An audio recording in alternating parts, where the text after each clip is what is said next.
Salut les loulous, c'est Aquabéni, j'espère que le dernier vlog vous a plu. Là, aujourd'hui, je vais vous présenter mes aquariums. On va commencer par le nano, qui est ici. Qui est d'une marque Inawa, qui est équipé d'une filtration Inawa, d'un aérateur Inawa, d'une barlette Inawa, d'une résistance de chez Skoll. Il a une capacité de 25 litres. Alors nous avons nos locataires. Donc on a des bébés guppies, des corridors panda et mes Red Crystal que vous avez vu lors de mon dernier vlog.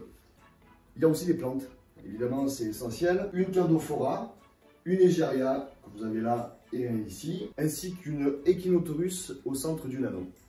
Et de la mousse de Java que j'ai au préalable fixée sur ma racine. Voilà, ben c'est tout pour le nano. On va passer maintenant à l'Aqua-Family.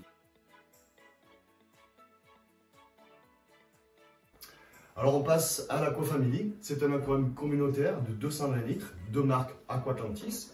Il est doté d'un système de filtration de chez Aquael, ainsi qu'une barlette de chez Nicrou, un diffuseur complet CO2 de chez Nicrou, avec une bonbonne de gaz rechargeable CO2 de 2 kg de chez BKS, et j'ai également un contrôleur de CO2.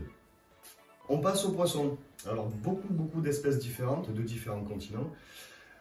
Nous avons traditionnellement les poissons qu'on retrouve beaucoup en animalerie, comme les mollies, les platies, les guppies.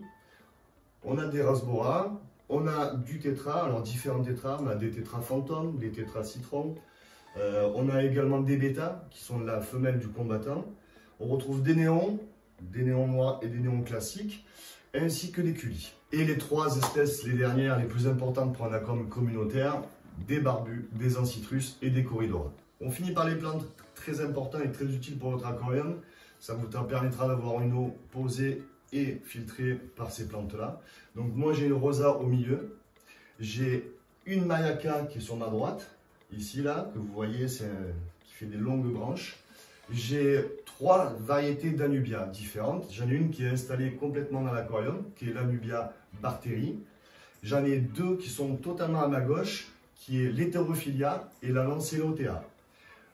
J'ai effectivement une Egeria que vous avez retrouvée dans l'aquarium, dans l'aquarium tout à l'heure, des boules de Cladophora, évidemment, et pour finir ma mousse de Java, qui pareil, j'ai mis sur des racines et un peu partout dans mon aquarium. On en a fini pour les plantes. C'est fini pour aujourd'hui les loulous, j'espère que la vidéo vous aura plu. Ma prochaine sera consacrée à tous mes produits pour mes aquariums. Pensez à liker et à vous abonner. Si vous avez des questions, des commentaires, n'hésitez pas, je vous y répondrai avec grand plaisir. Ciao les loulous, à bientôt!